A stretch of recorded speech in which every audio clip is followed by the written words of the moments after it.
it's Don Skaggs again with Empowered Inventing, the one place where you can go to find out how to take your great idea, your great innovation, your startup, your small business, and turn them into real things like real products and small businesses that make money. And when I say small businesses, I'm talking about that $5 million opportunities that other companies just pass up that are available for people who just start businesses. So, I've had a lot of people ask me in recent years about the TV show Shark Tank. And, you know, everything from what I think about that show to, hey Don, do you know how I could get on Shark Tank? Like it's a big coveted thing, a prize that you could win to be on that TV show. And, you know, just like a lot of other things that are popular or in pop culture, there's a lot of people that gravitate to that, especially what I would call wannabe inventors and entrepreneurs that, you know, you've thought about it, you've wanted to do it, but you've really not stepped out, but you've watched a lot of Shark Tank. And I have real mixed feelings about the TV show Shark Tank. I really do. And if you've known me very long, you've probably heard this, if you've listened to me very long, because on one hand, Shark Tank can be a really good study tool. And it can really show you how to pitch. It's a good teaching tool for pitching your idea, or to show you how not to pitch. It might have some redeeming value for that.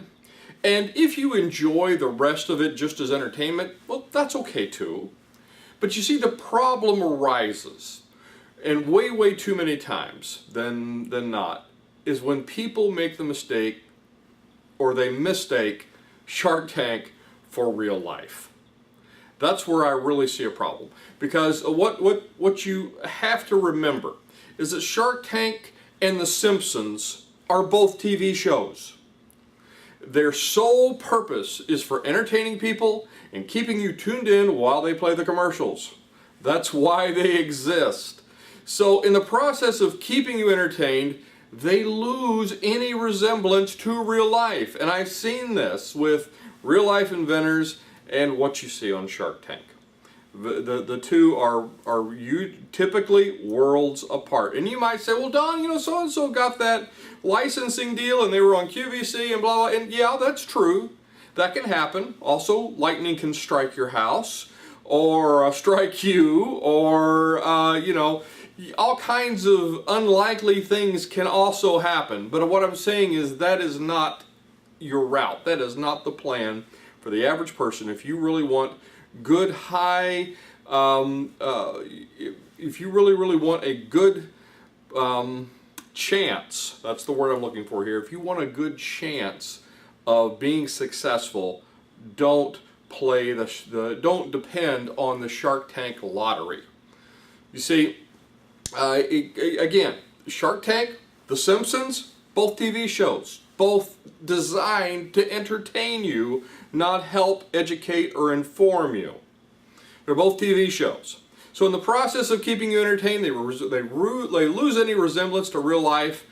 And when they try to make it, so the problem is that when we lose perspective about what happens in real life, somebody comes up with, let's say somebody comes up with a great idea and they've been watching a whole lot of Shark Tank and they've not been doing much else in real life. They've been they've been planted on the couch in front of the TV set, they've been watching that Shark Tank, but they've not been going to, say, real live inventor meetings that we have all over the country. We have two here in Kentucky, another plug for kyinventors.org. But there's organizations like ours all across the country where you can go and actually meet and shake hands with real people, real inventors and entrepreneurs. So, but no, it's much too easy to click the remote and just watch Shark Tank.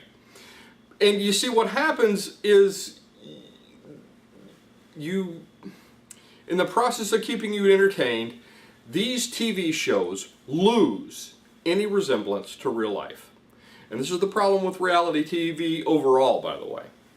So the problem gets much worse when real life inventors and entrepreneurs get so focused on this whole Shark Tank idea, the Shark Tank reality, that they start accepting as real reality. And then they come up with an idea, they try to make it a real reality, but they're following the TV show model. Don't follow a TV show model. Would you follow a Simpsons model for business or life? I don't think so. Same thing with Shark Tank. Just don't compare that to real life. It is not real life. So here's some things to keep you grounded in reality, and to keep reality and reality TV and real reality, what I call real reality, in perspective. And the first thing is that remember that the success or failure of your invention or your startup is not decided in a 7-minute encounter with a shark. You know, inventions and startups are successful in a slow cooker, not a microwave. Never microwave an idea, by the way. Don't think that some so-called expert is going to make or break you with one encounter, one pitch, one TV show appearance. You're better than that. Your idea, if vetted properly, is better than that. I always think of the story of Dan Atkinson, the inventor of the grass buster. He went to one of these pitches. It wasn't a casting call per se for a TV. This was pre Shark Tank. And so he goes to one of these casting calls where these so-called experts are going to vet your idea, and you go before the yes, we're going to tell you if you have a good business and if we want to put money in or not. So, you know, it's one of those kind of VC-y kind of pitch casting calls for ideas. So he goes to this thing, and he brings his product, and he's got, you know, his first prototype built, and it was this little tool that cleaned the underside of a lawnmower out to bring it and show it to you in one of these videos. It's kind of cool. So he's showing this to him, and the guy looks at him, and he says, "No one will ever buy one of these." That's what he told him. It was his exact words. He said, "No one will ever buy one of these. Go home. Go do something else." Now, you have to understand Dan, and know that this just gave him much more resolve of, no, I'm going to do this, and I'm going to prove that you're wrong. And he did. He just dismissed that one off, and instead he went to the marketplace, and he went and vetted his idea with people that would vote with actual dollar bills that want to buy these things. He wound up with a successful product. He sold through distributors all over the country with this item. It was successful. He eventually sold his business. So what I'm saying is, don't depend on some casting call or one encounter or one pitch to make or break your idea. You're better than that. And again, if you're doing this, you know, if you're doing the kinds of things that we teach in Empowered Inventing, I'm pretty confident that you will know whether your idea is vetted or not, and whether your idea is better than that or not. So don't depend on one person. Just don't do that. So plus their agenda may be different from yours, so their advice might be tainted. Maybe it's some type of angel investor, and there's nothing wrong with angel investors for certain people. I'm not. I don't subscribe to that all that much, because I'm more of a bootstrap, do-it-yourself. That's what I did. That's how I was successful, was bootstrapping rather than bringing on somebody that's just going to own part of me, or that I'm going to end up working for in one capacity or another.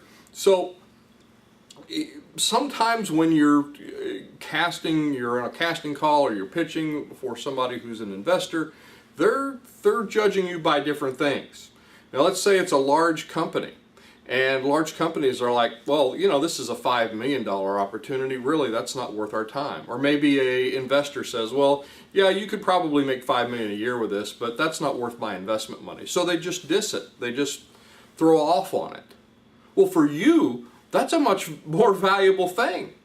So again, don't let that make or break you or your idea. Now, when you get a lot of really good constructive criticism and advice and they're saying, okay, this is, you need to change or move on, then that's a different story. But I'm talking about that one-off pitch from that one guy that's sitting up in his chair high and mighty and saying, telling you whether you're going to pass or fail. No, I do not subscribe to that whole mentality. And again, that is the basis, I think, of Shark Tank.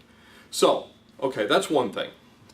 And again, don't try to microwave your idea. Usually always turns out bad. Okay, the next thing is a question that I want to pose to you, and that is, do you really want a partner who is likened unto a predatory animal?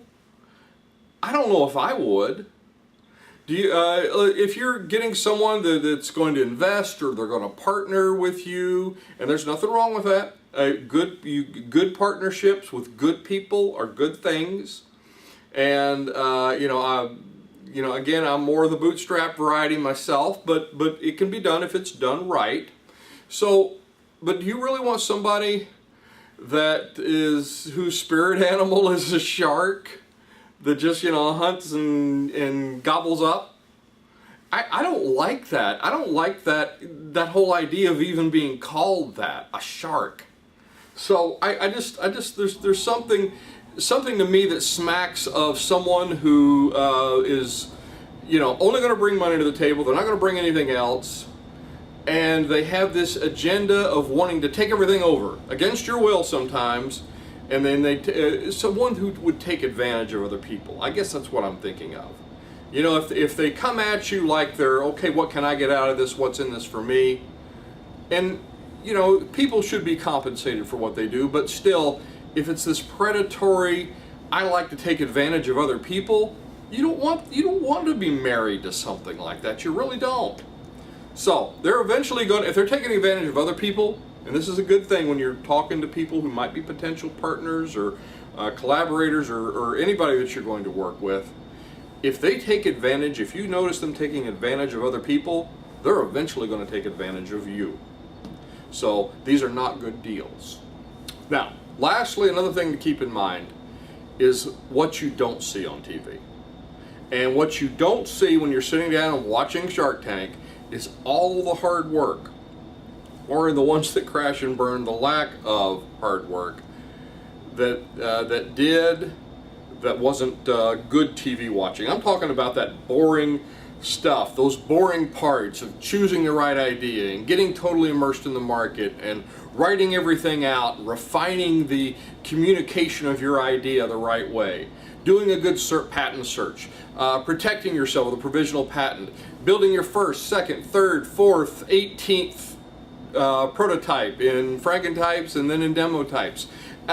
All of those, just the customer acceptance that you try to get by making those endless phone calls to potential customers or distributors, or the sore feet from walking all these trade show floors. That doesn't make for good TV. So what you see is these are the things that you're just not going to see on TV. But they are the real essential things that you really have to do. And you see, if you're watching it from the TV, it's like, oh yeah, he just came up with an idea and he pitched it and they gave him $1 million. No, that's not real life.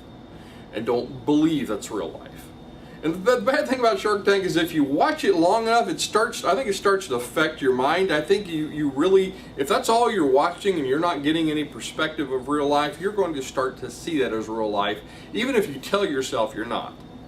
You really have to, these things that you don't see on TV, these real essential things, this hard work, these are the things that it really takes to make it. And those are the things that you're going to miss when you're too focused on what happens on Shark Tank. So, when you need to do the real reality work, and it really takes you somewhere, like the point of success, then maybe you won't need a shark. So anyway, I hope this was helpful. These are helpful for you. Please do share them with someone else. Let them know what we're doing, how we're trying to help people.